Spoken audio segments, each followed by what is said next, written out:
since the Black Power defeat that we suffered in the 1960s.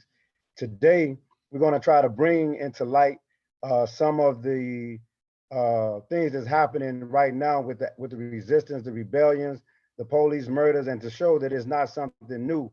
And oftentimes they try to get us to believe that is isolated incidents or that is one bad apple. But we're not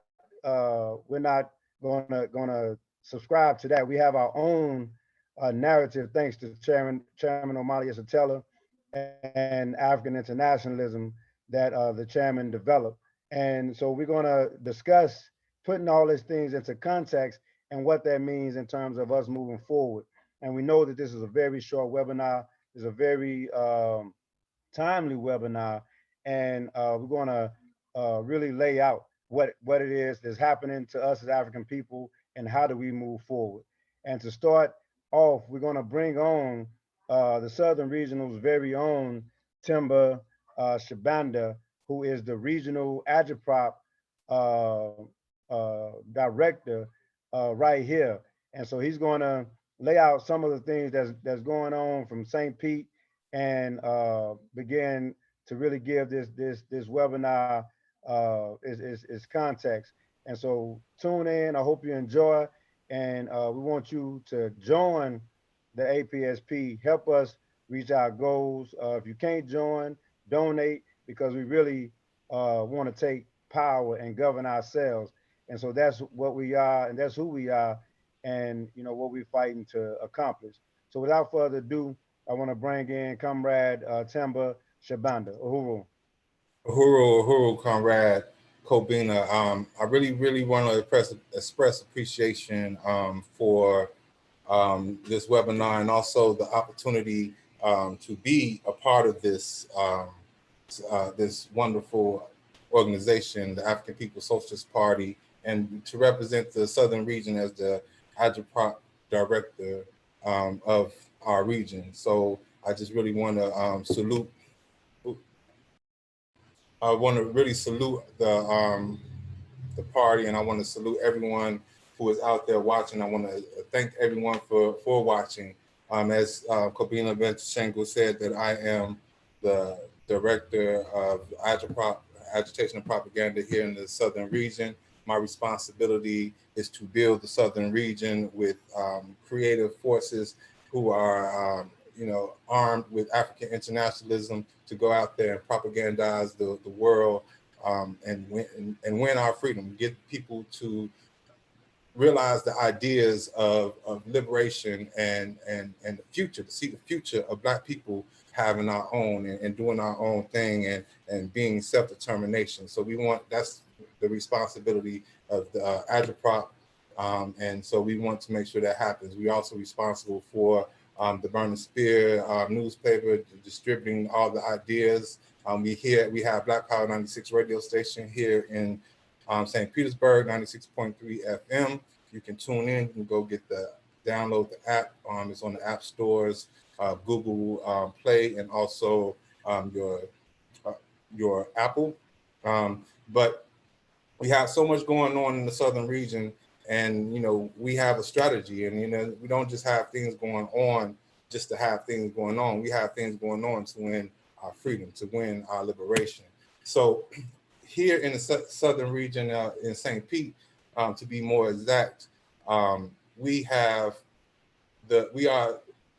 Pete is the headquarters of the African People's Socialist Party, and we've been here in St. Pete for over 50 years. The Uhuru movement is responsible, or just has a rich history of resistance here, African resistance, and the Uhuru movement is partly responsible for that rich history and for being here over 50 years. The first thing that we want to just put out there is the fact that in December 1966, Chairman Omali Yeshitela, the leader of the African People's Socialist Party, the founder of the African People's Socialist Party in 1966, leading a SNCC organization where he was actually the vice president or vice chair of the SNCC organization in 1966. The city of St. Petersburg had a $50 million grant that the U.S. government was set to give St. Pete, and Chairman O'Malley wanted, and the Black community thought that money should go to the African community that St. Petersburg City was starving, and led a protest, a demonstration, and through this action, one of the first acts of Black Power occurred. You can, 3 months before the legislature, the Black Panthers, the original Black Panthers went to the Sacramento legislator with the guns, and Chairman O'Malley pulled down this 8 by 10 foot mural from City Hall, the seat of power here in St. Petersburg, the seat of white power here in St. Petersburg. And this mural was just offensive. It was just showed African people with big lips and, white lips around. It was Sambo figures, just the characters of our people looking like monkeys and apes, playing music and, fiddles, violins for white people who land on the beach, smiling, enjoying themselves. And this was what sat in City Hall. So, Chairman O'Malley and SNCC, were able, Chairman O'Malley, tore that down for the Black community because he felt that, what the Black community needed that $50 million, and the city government, was not allowing that to happen. And, so, Black Power had to arise some way, somehow, and the members of SNCC tore that mural down, and also, paid the price as well. They went to jail. Chairman O'Malley was sentenced to 5 years, and was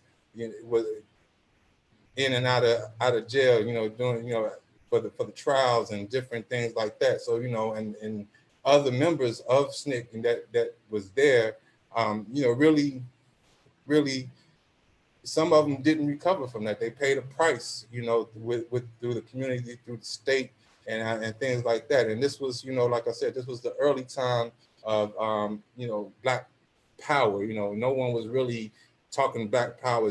No one was demonstrating to the point of wanting power and being an aggressor in the situation. And most things was nonviolent. But so Chairman O'Malley and the African People's Socialist Party and the Uhuru movement in St. Petersburg were able to do that, in St. Petersburg around that time. SNCC, I mentioned SNCC, which is the Student Nonviolent Coordinating Committee.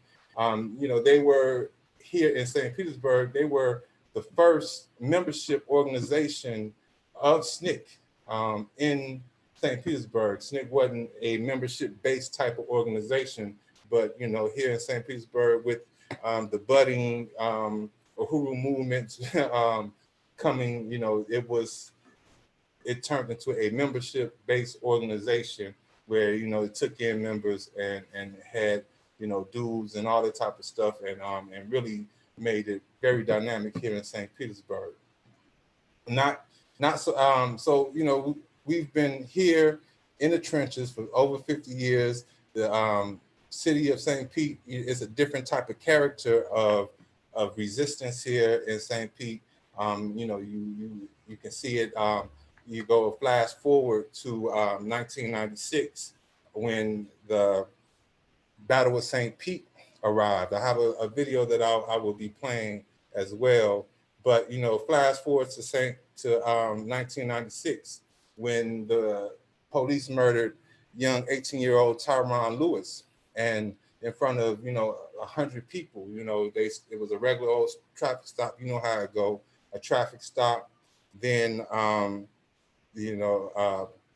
guns are drawn, and all of a sudden the African is dead, and this Tyron Lewis was shot in front of, like I said, 100 people, and they all saw the murder, and they all said it was murder, but still the state and the police justified the murder that our community member, our brother, and right then and there the people they wasn't having it. They rose up, and it was through the political leadership of the Uhuru movement that the people were able to sum up that this was an attack on our community. This was an attack on our people because of us being there so many years.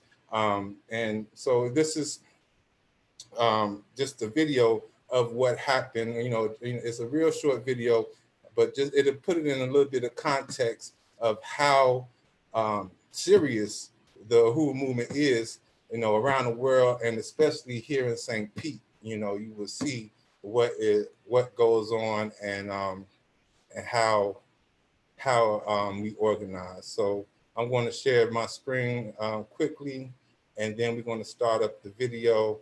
And it's very short, so we'll be coming back right on the other side of this.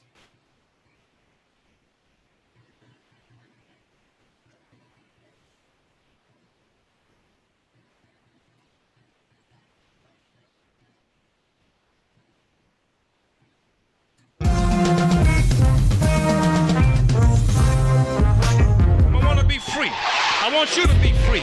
I want us to be a self-governing people, not having to ask the white man or anybody for anything. All normal, healthy human beings want to be self-governing and self-determining. I want to have a black power. I want to have a black government. When I say black power, I'm talking about black freedom. I'm talking about big lip freedom. I'm talking about broad nose freedom. I'm talking about nappy hair freedom. I'm talking about boombox on your shoulder freedom. I'm talking about black freedom, freedom on our own terms. I'm saying that we don't have to act like nobody else in order to be free.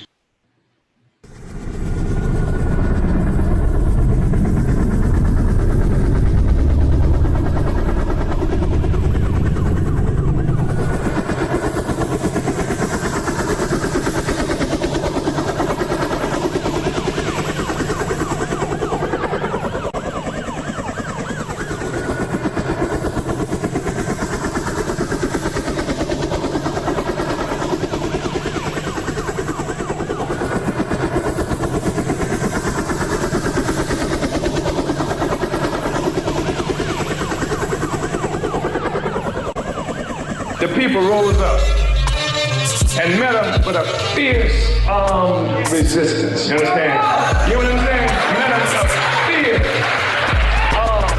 resistance. It was a serious resistance, you understand? Because they intended, first, they failed in their attempt to isolate us politically, criminalize us, and shoot us off the prison. They failed. Then they tried to create a situation where they could provoke something that would allow them to attack us militarily. They were going to win it, get rid of us by a military attack. And when they attacked us militarily, they got their asses kicked by the people right there. I mean this. You have to understand what happened. It was serious. The people brought down a police helicopter with gunfire, brought it down, forced it down with gunshot. They wounded one cop, shot one cop. And the transcript of a police communication over the radio that appeared in the paper the next day had the commander screaming over the radio, "Pull the troops back, we under heavy fire."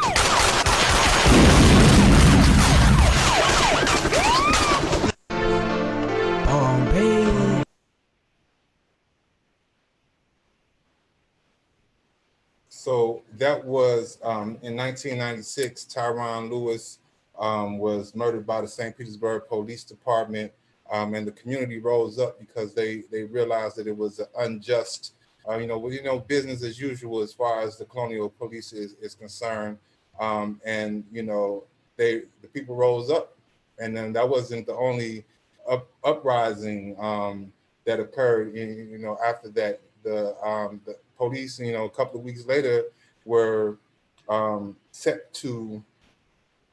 were trying to destroy the Uhuru House, and the Uhuru movement actually attacked the building, and the people again came out and they defended the Uhuru House, and if it wasn't for those courageous people, of the community. At that time, who knows what whether who movement would be right now, because the state really were trying to kill everybody in that building, and attack the building with tear gas and setting things on fire and trying to burn the building down, and just attacking the people as they were trying to help one another survive this, and they just made it very difficult. And but the Huru movement and the people um, defended the Ahura House, and we're here today. So that is the Battle of St. Pete. You can most definitely look for that on our YouTube.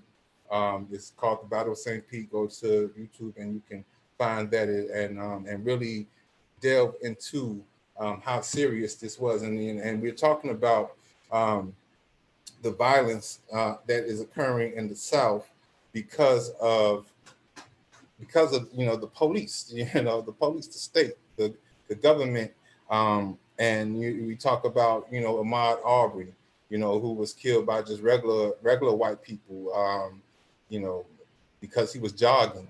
So also we talking about Breonna Taylor, who was in her house, and the police intruded and killed her.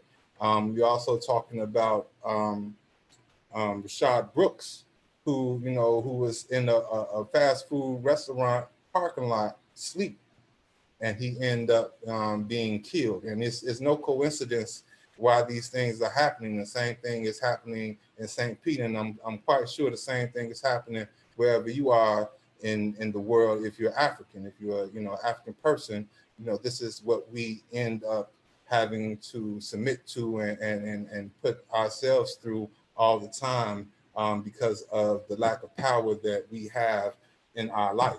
Someone controls our food, clothes, and shelter. So this is what ends up happening. So we, as in the southern region, in St. Petersburg, we are building the capacity for us to be able to control our own food, clothes, and shelter, to be able to make sure that we have political power. People say Black Lives Matter, but we say Black Power matters. And with the Black Power mattering, then we can start the process of changing, excuse me, the power relationship that we have with those who control our lives. We want the power to control our own lives, and then we can negate that power that takes us back and keeps us starving and keep us at each other, conflicts with each other, and we want to take that power away from them so we can take care of ourselves and live in the interest of ourselves. So now, just to state, I mentioned the George Floyd's, Breonna Taylor, and those Africans who have been murdered by the police or by regular white people in the southern region, thus far. But it's a long history of that happening here in St. Petersburg, Florida, as well. You go back, a couple of years ago, the Pinellas County Sheriff's Department, they killed, like six young people in 2 weeks, by death, by chasing them to death. One was three Black girls, young girls that were they were chased into a pond to left to die. The sheriff was there, 17 people on scene, and none of them jumped in the pond. None of them, used the training that they had to rescue those three girls. They just sat back and watched their car sink into the pond and died. Dominique Battle, Denaya Miller, and Ashanti Butler, long live. Also, Pinellas County Sheriff Laborio Felton, this is, a couple of years before Dominique, and the three drowned Black girls. Laborio Felton was killed.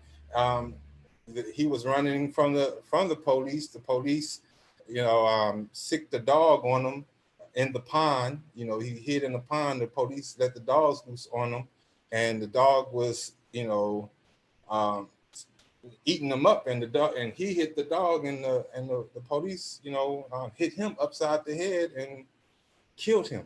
You know, blunt force trauma, because of what, you know, because of this colonial relationship that we have, with the police, and here in St. Petersburg in particular. I mentioned Tyron Lewis.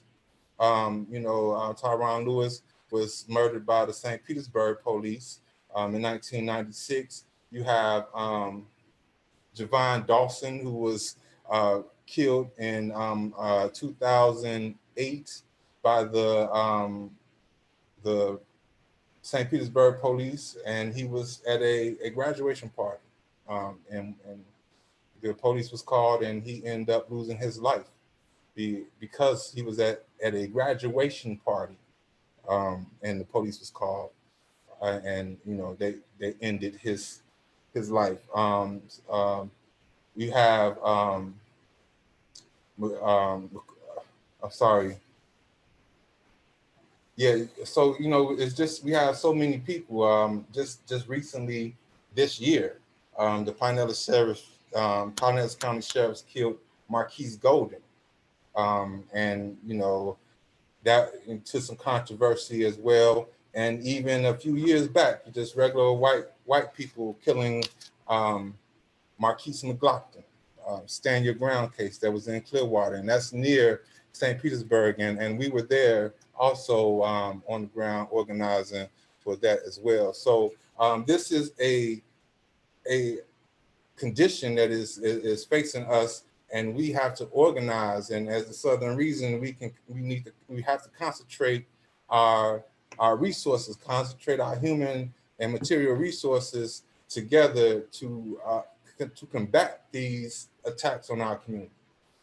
So, you know, that's why we are here right now. We are the African People's Socialist Party, Southern Region. We are looking for members.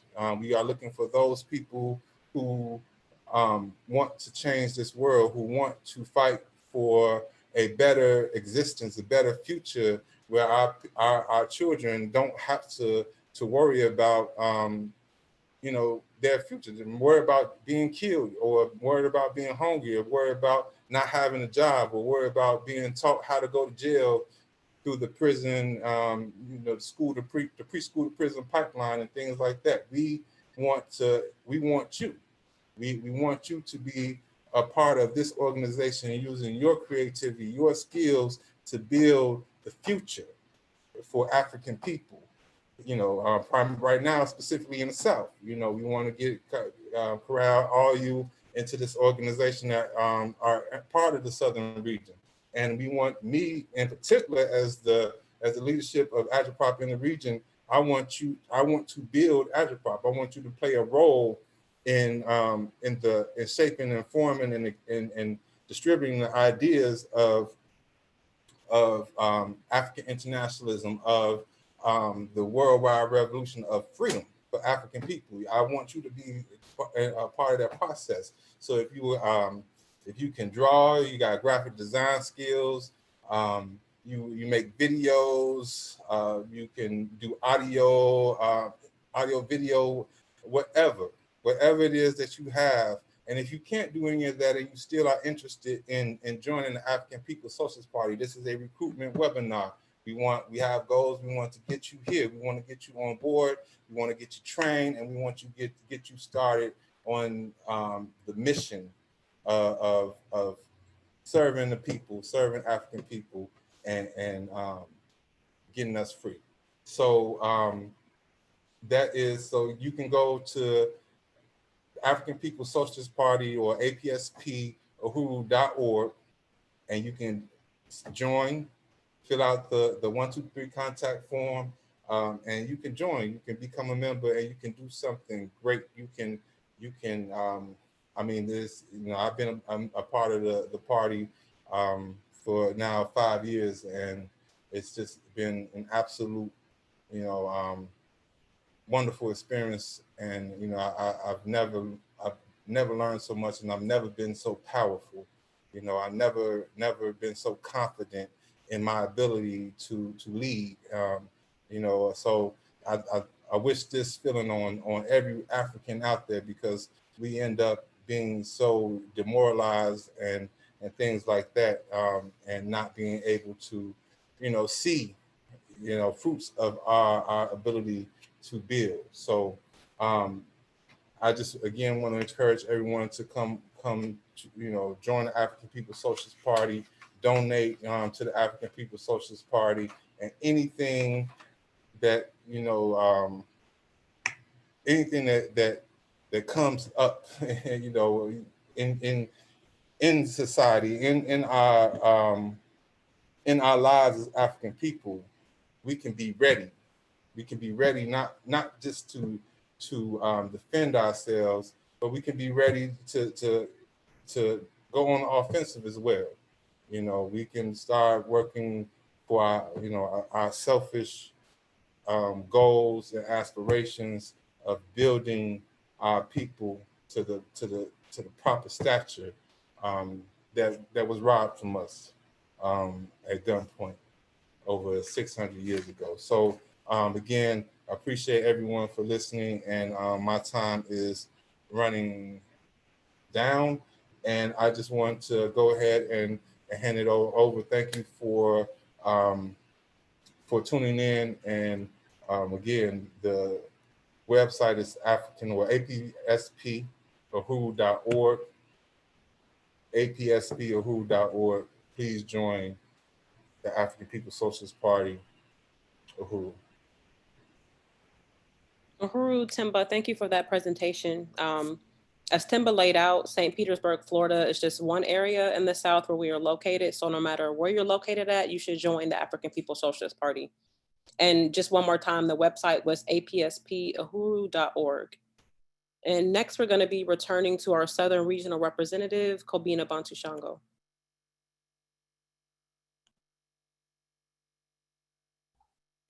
Uhuru comrades, this is again, like you said, Kobina Bantu Shango. I just want to again appreciate everybody for being on, and want to make a few things, you know, clear, because this is a lot of information in a short period of time. But just to be clear, that any approach, when we approach this question around police terror, and we have to understand that it is terrorism. We've been terrorized since they came and took the first African from the coast of Africa and brought us here in slavery.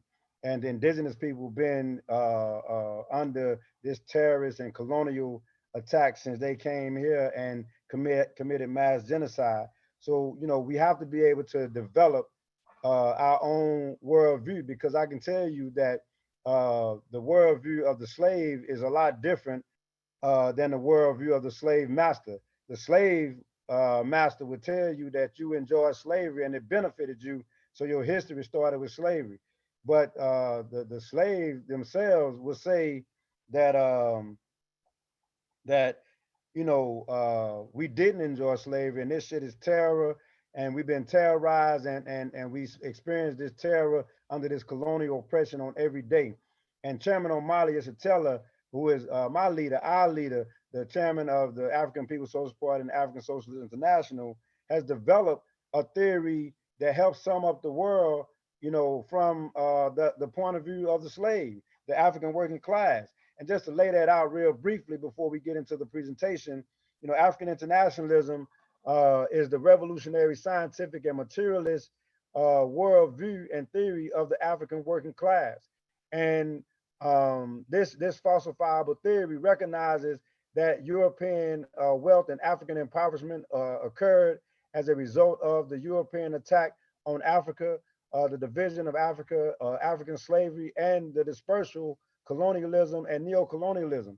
So this helps inform us that we're not fighting against racism, or we're not even reacting to police terror, which we're going to talk a little bit about. What we're doing is building an African nation, is unifying the African nation to overturn a colonialism and the abusive relationship that we have had to imperialism ever since, you know, our encounter when they kidnapped the first African from from the coast and the interior of Africa, the continent of Africa itself. So we don't react in that way. You know what I'm saying? We respond with our agenda. We have to build dual and contending power, which means we have to build our own government.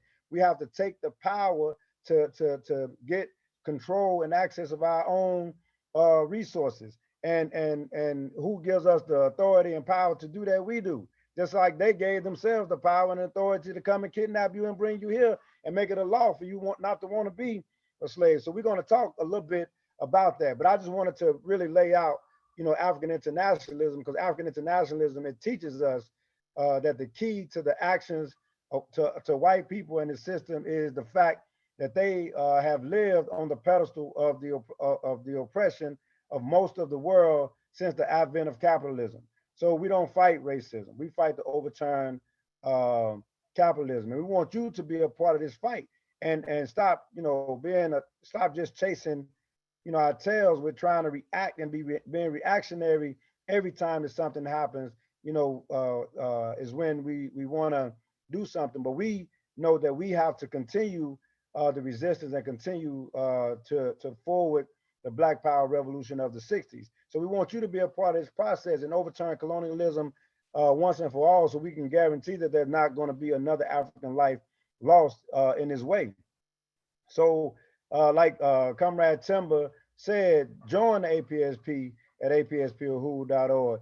If you can't join, donate to the APS, donate to the party and the work that's happening in the southern region, which is we want you to donate at paypal.me/APSP Southern. Again, paypal.me/APSP Southern. And, you know, this is some of the things that you can do to contribute to our struggle for freedom. So without further ado, I want to really get into the presentation. And I'm going to share my screen.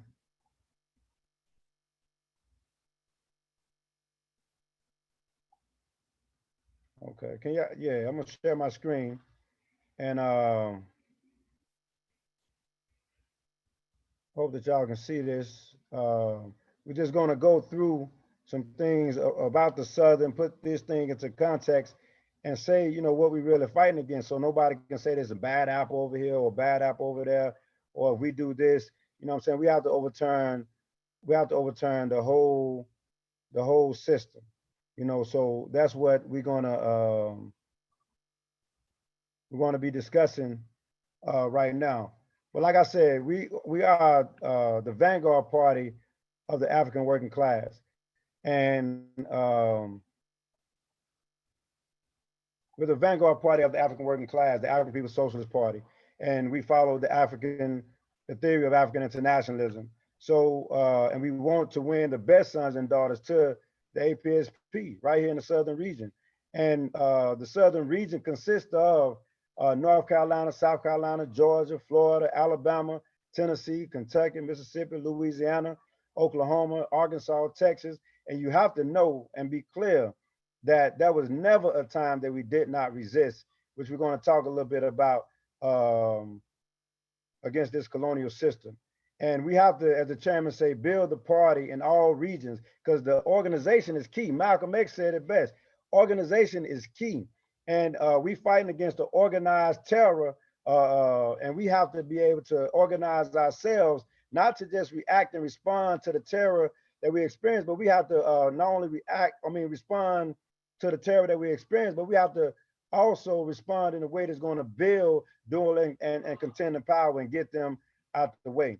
So, you know, so in the Southern region, the 12 states that I just mentioned, we have experienced terrorism, you know, since we've been here. Slavery was terrorism. They try to uphold it, and even just came up with a museum in Montgomery a couple of years ago, which we took a group of kids from the program, one of our programs in the Hoover movement, Marcus Garvey Youth Program, from All African People's Development and Empowerment Project, which I'm sitting in the store of ZINS-LA, which is the economic institution of ABDEP. But we have experienced terrorism since slavery. That was the first act of terror when they kidnapped us and brought us here. And this is what we've been experiencing. It hasn't stopped. You know, so it's amazing to me when sometimes when these neo-colonial puppets act surprised when they kill another African in some part of the country, and specifically in the southern region where this has been going on since we've been here. You know, so this is terrorism that we have experienced at the hands of the U.S. government, and the police enforces what the government is carrying out, which is an act of terror, and we've been terrorized and living under this colonial oppression. So it's not racism, it's terrorism. And and we don't have the time in this section or in this webinar to go through everything, but I wanted to just pull out some significant things. I know that Comrade Timber talked about the Battle of St. Pete from Tyrone Lewis. And what you have to even understand from that experience, we didn't just go away once things started to die around Tyrone Lewis. We built the type of organization, and because we had history, and with the chairman being in St. Pete, and we had the movement been on the ground in history, the people not only rose up, but after that, we were able to prevent them from murdering any African for the next 8 or 9 years, because we really built organization, and which we'll talk a little bit about. But when we see people murdered today, like Ahmaud Arbery, you know, it's not like this is the first time, you know, because we see what happened to Emmett Till. You know what I'm saying? This was in Mississippi, where he was murdered and brutalized. And you see on the slide where the young Emmett Till at 14 and him, after they brutalized him for allegedly whistling at a white woman. You know what I'm saying? This is the terror that we have to experience every single day, is that his parents and grandparents had to tell him, you know, not to look at white people or get off the sidewalk or do these type of things, that it just puts fear in everybody's heart. We see the 16 church bombing that happened, that killed 4 young African women in Birmingham, Alabama. We see that this is the terror that we have to endure on a day-to-day basis. And don't let nobody tell you that it was way back then in the 60s, because there was a murder where the white boy went into the church in South Carolina and murdered 9 Africans while they was in church. Do this sound familiar? You know what I'm saying? That this is something that they did in the last couple of years, where they murdered 9 people, and the police arrested him and took him to Burger King so he could continue to have it his way.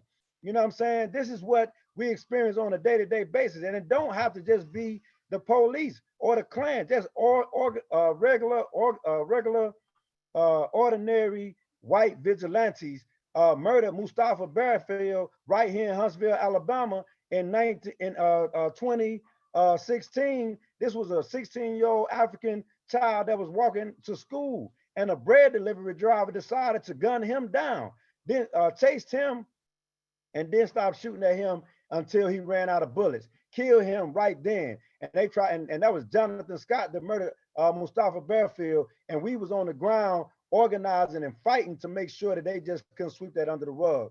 Trayvon Martin, Ahmaud Arbery, Dana Fletcher, and Krista Ragland was murdered right here in Huntsville in 2019. You know what I'm saying? And after they murdered Dana Fletcher on October 27th, July 28th, they tried to, because we had been organizing on the ground with the family, and the family had been organizing on the ground, and they had to respond because we wouldn't let them just sweep it under the rug. This is something that is happening. They tried to have an award ceremony to say that the officers should get the highest honor for the murder of Dana Fletcher.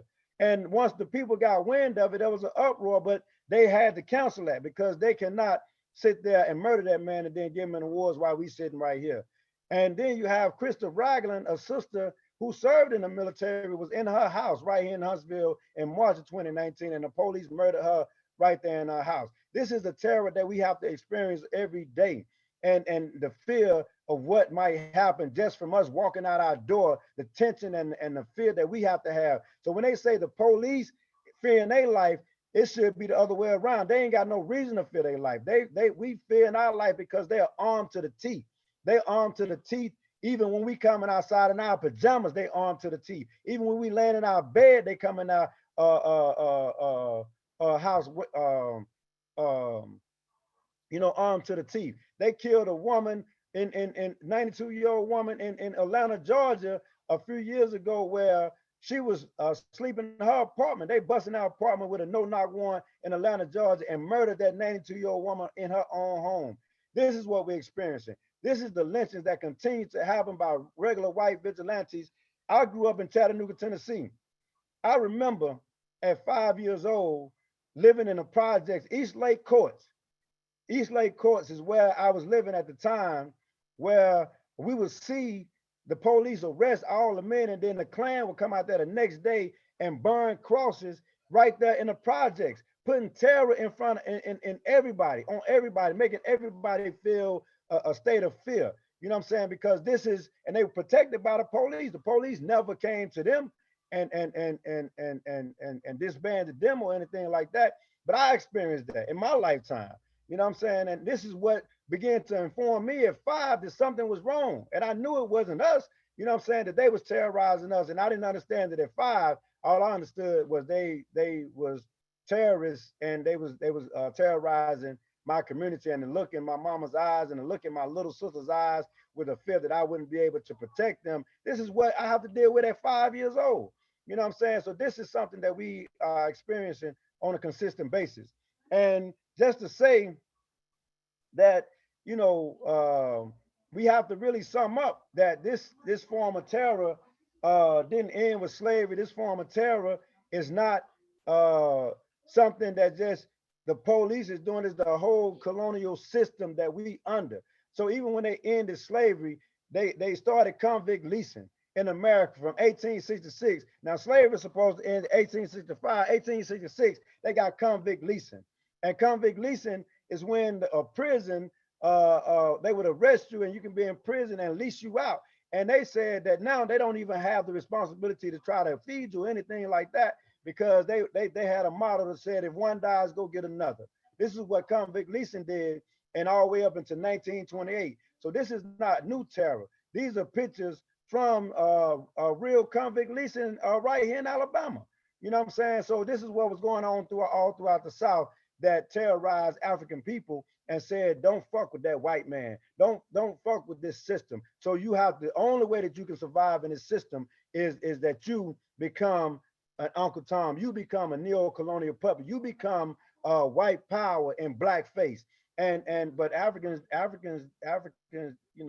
the majority of Africans, the African working class, understood something. They understood that only way that we can change this thing is to overturn the whole system. That's why African internationalism is so important, because if they control the narrative, they'll kill you and say you was responsible for being killed. This is normally the thing that you always see. You don't even have to look at the TV. When they kill an African, you can guarantee that somehow this African did something. And every single case that I done mentioned, they tried to criminalize the African that was murdered and tried to hold up the African that was the white vigilante or the police that committed the real crime. But we, like I said, Africans understood something. And that's why we have to always uphold Chairman O'Malley, because he, in 1966, as Timber mentioned, saw this mural that Africans had to be tortured with every single day, going into the courthouse, for anything. You see this mural of Africans, being portrayed as servants and big lip, just degrading type of things.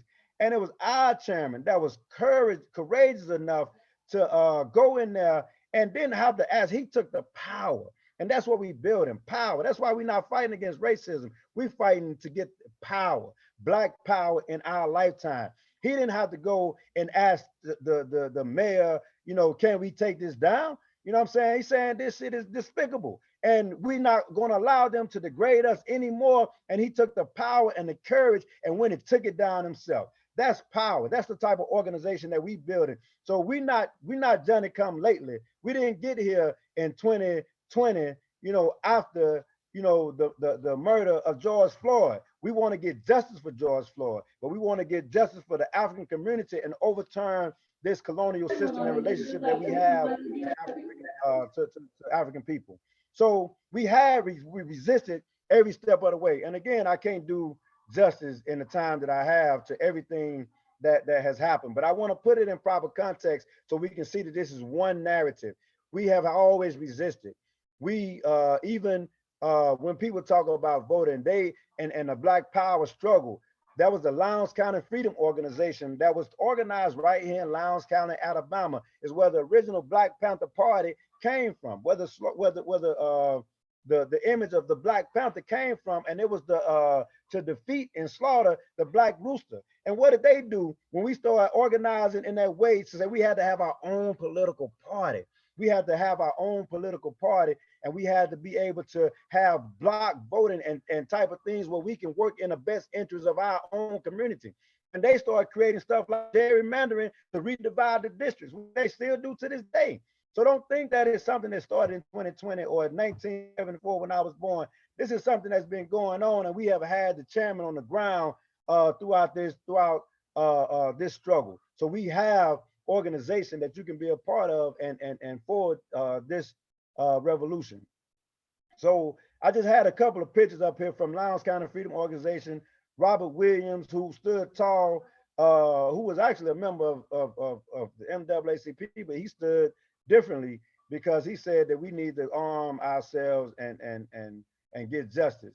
We had Jomo, and chairman was one of, as was mentioned earlier, of the vice chair of SNCC that committed the first Black Power action in tearing down the mural in St. Petersburg, Florida in 1966. We had Jomo the Hunter of Militant Organization, which is was the predecessor of the African People's Socialist Party.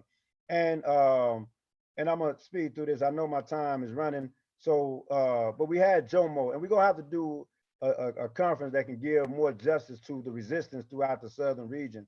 But I wanted to lay some of that out and show that we have to build organization, and we have to build not only organization, but revolutionary organization. We have to control our own narrative. That's why we have the Burn and Spill newspaper, because they'll put us in a paper and say that we was at fault for being killed.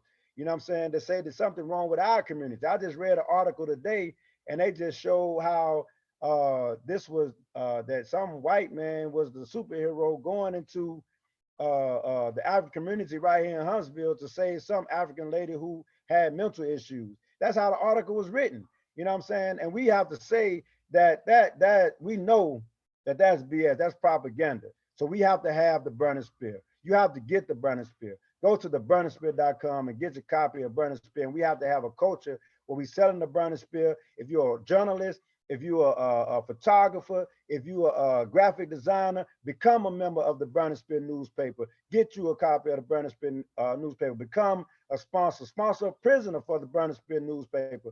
You know, we have to have that type of culture where we building and getting the spirit in the hands of people, because it helps to sum up what's going on to us, and people see and can unite with African internationalism because it's their theory. It's their theory. So we have to have a spirit culture. And these are just some campaigns, Justice for Mustafa, that we are fighting organizations. We're not an organization that's going to be talking or just trying to rub elbows with some politician. We want freedom. We want power. We want to govern our own lives. And that's what we fight to do. So we need Black community control over the police. That's what we want to do. We hold our own tribunals and where we hold bring the U.S. to charges. Who give us the power to do that? We do. We give ourselves the power. The African People's Socialist Party give our own ability to do that. And what we clear on is that what that means is that when we hold our courts, we don't have a tribunal here for the Africans that was murdered here. We have the first tribunal on reparations in 1982. We clear that our courts are just. We had, after Mike Brown was murdered in St. Louis, we went in St. Louis and had a Black people's grand jury. And this is the only time that the people got justice.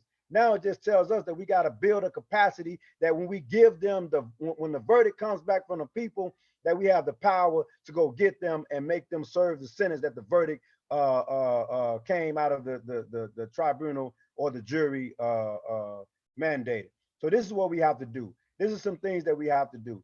And we build economic institutions because we say we just cannot be responding to police violence. We build things that we have Black Power 96. We have the Hoover House in the southern region. We have Tyrone Lewis community gym because we building a government. We building a government that we not only gonna respond and have the capacity, building the capacity to respond to the police murders, but we also gonna respond to COVID-19, which we did in building the COVID-19 commission.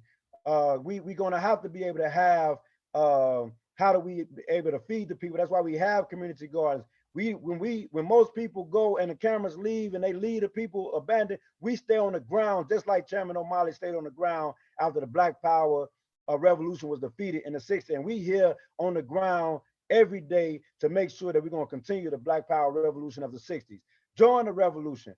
Join APSPOHU.org right now. And like I said, everybody may not be able to join a party, but you can participate. If you can contribute, PayPal.me, AP